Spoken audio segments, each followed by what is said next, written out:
The secretary bird is a raptor of sub-Saharan Africa savannas, grasslands, and shrublands. Standing about 4 feet tall or 1.2 meters, this species primarily moves about on foot. They fly only when necessary, such as to reach their nest in the trees and for courtship displays. Secretary birds and caracaras are the only two birds of prey that hunt on the ground instead of from the air. Secretary birds' diet consists of small rodents, amphibians, and reptiles. Indeed, snakes are a favorite meal of secretary birds, and, in fact, the bird's scientific name, Sagittarius serpentarius, means the archer of snakes. If a snake tries striking a secretary bird, it usually ends up with a mouthful of feathers from the bird's almost 7-foot wingspan, which is used as a distraction.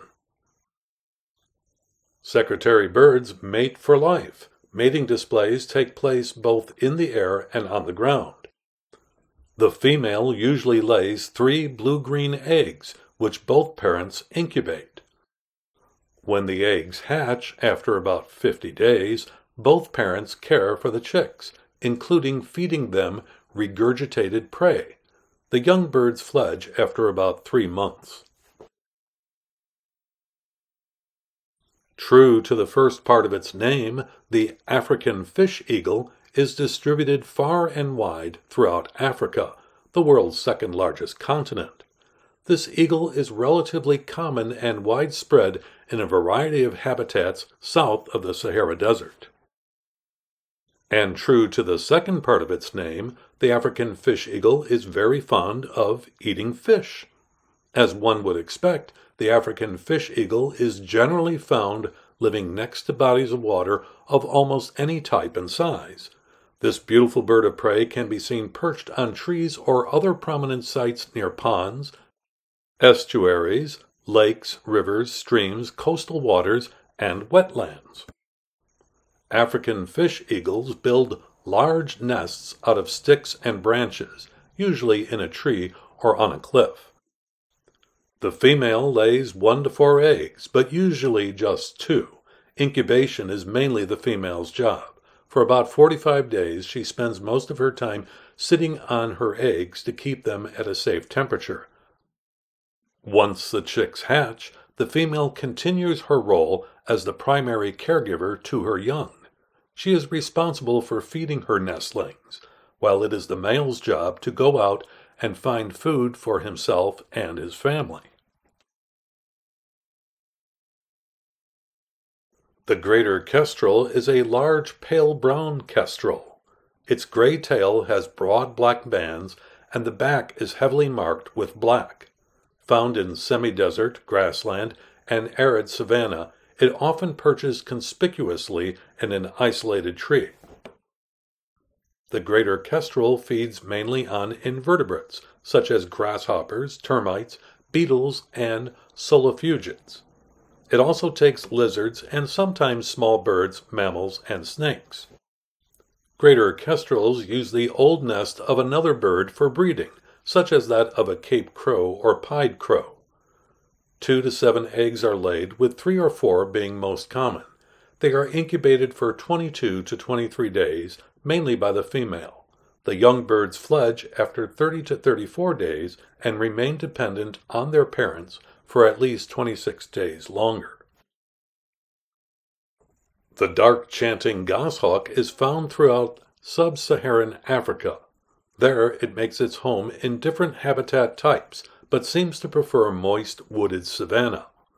It avoids areas that are very arid or very wet. This raptor has a long list of animals on its menu.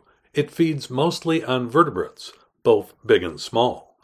It most often consumes lizards and small snakes, but it will also take birds that can be quite large, such as helmeted guinea fowl and hornbills. It will also prey on mammals, such as dwarf mongooses, squirrels, and mice. Dark chanting goshawk has also been known to scavenge on carrion. When breeding season begins, dark chanting goshawks engage in courtship displays that involve chanting from tops of trees and magnificent aerial displays. The female will lay 1 to 2 eggs, and she will be responsible for incubating and otherwise caring for them for the following 36 or so days. When the eggs hatch, the chicks grow quickly, and after around 50 days or less, they will be ready to fly from the nest for the first time.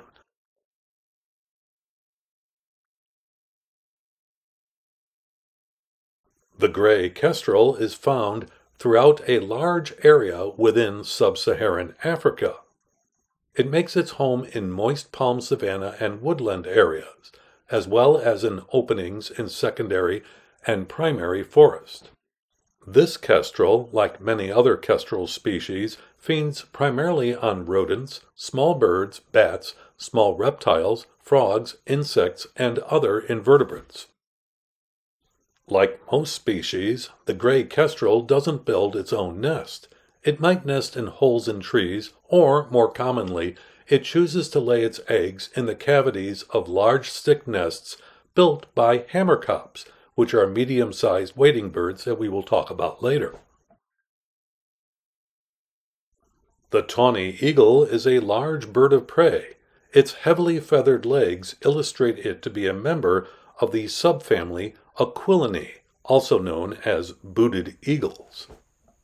Throughout its range, it favors open dry habitats, such as semi-deserts, desert steppes, or savanna plains. While other species within the Aquila will opportunistically scavenge, the tawny eagle makes a regular habit of this. Indeed, more routinely than almost any other raptor species, the tawny eagle regularly engages in kleptoparasitism of other birds of prey. It appears that the tawny eagle is a species that pairs for life. Nests are typically located at the top of a tree. The 1 to 3 laid eggs are incubated by the female for 40 to 44 days. Although the chick's first flight attempts will occur at 7 to 10 weeks, it is fully grown and capable of fledging the nest after about 10 to 12 weeks.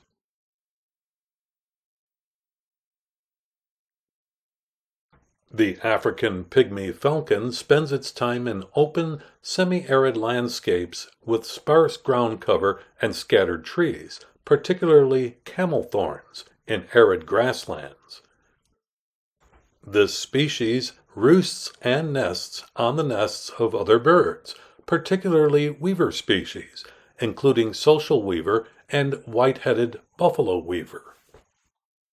This small raptor, about the size of a shrike, is an accomplished hunter. Though it can take prey on the wing, particularly small birds, it prefers to wait on a perch and pounce on prey from above. The female lays from 2 to 3 eggs. These are incubated for around a month. Though both sexes incubate the eggs, the female's share of the work is larger. Meanwhile, the male is responsible for bringing food to the female and the nestlings. The nestlings fledge after about 30 days.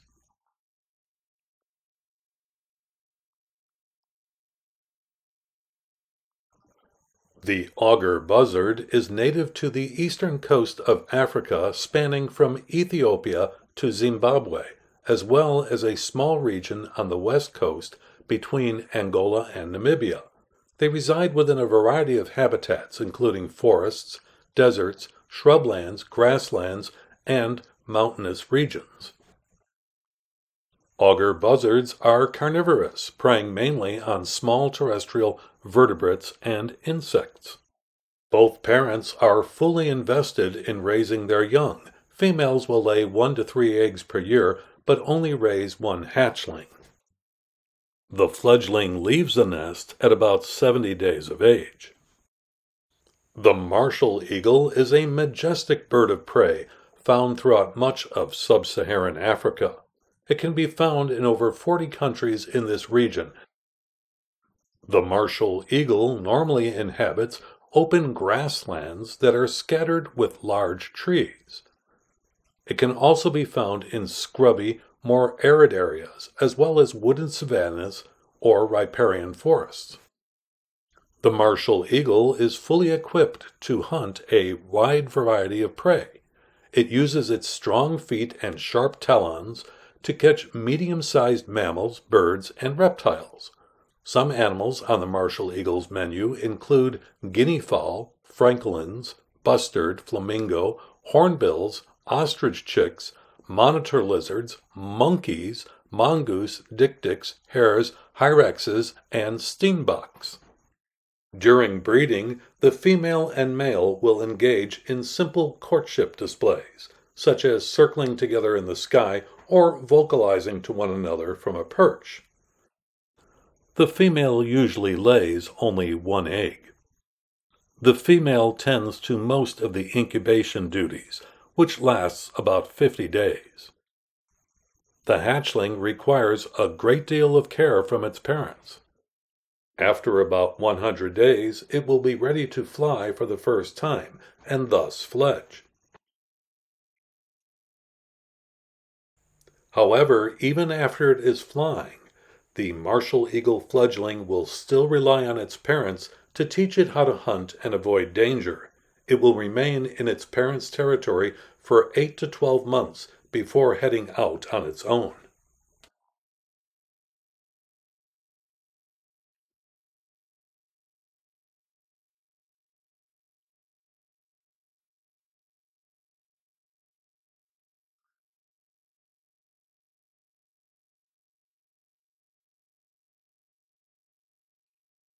The crowned eagle, also known as the African crowned eagle or crowned hawk eagle, is a large bird of prey found in sub-Saharan Africa. In southern Africa, it is restricted to eastern areas. Its preferred habitats are principally riparian woodlands and various forests. The crowned eagle is the only extant member of the genus Stephanoides. A second species, the Malagasy crowned eagle, became extinct after humans settled on Madagascar. Crowned eagles are found only in Africa. In East Africa, their range extends from central Ethiopia to Uganda, forested parts of Kenya, and Tanzania to as far south as eastern South Africa. Crowned eagles live in pairs. They are largely sedentary and usually inhabit a fixed territory throughout the year. Crowned eagles are monogamous. Pairs usually breed once every 2 years.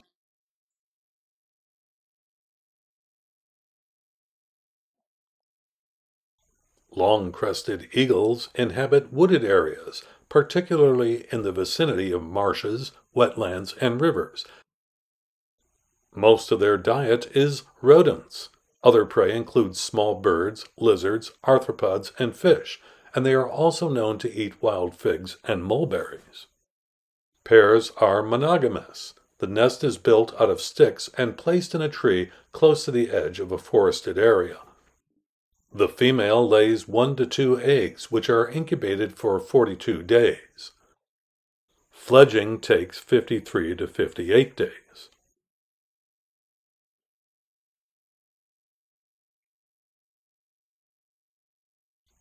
The bateleur is a small eagle of Africa and Arabia, belonging to the subfamily Serengeti, the serpent eagles, of the family Accipitridae. The name bateleur, French for tumbler, comes from the bird's distinctive aerial acrobatics. One of the most familiar birds of African skies, it is usually on the wing, often doing somersaults in the air. The bateleur hunts open country for small mammals, reptiles, eggs, grasshoppers, and carrion. It seems to favor eating snakes. A leaf-lined stick nest is built in a low, spreading tree.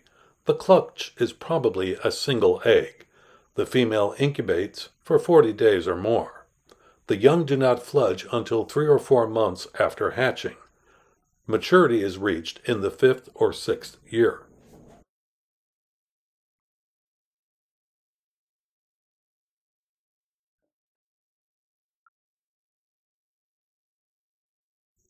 Juvenile bateleurs have longer tail and wing feathers than their parents.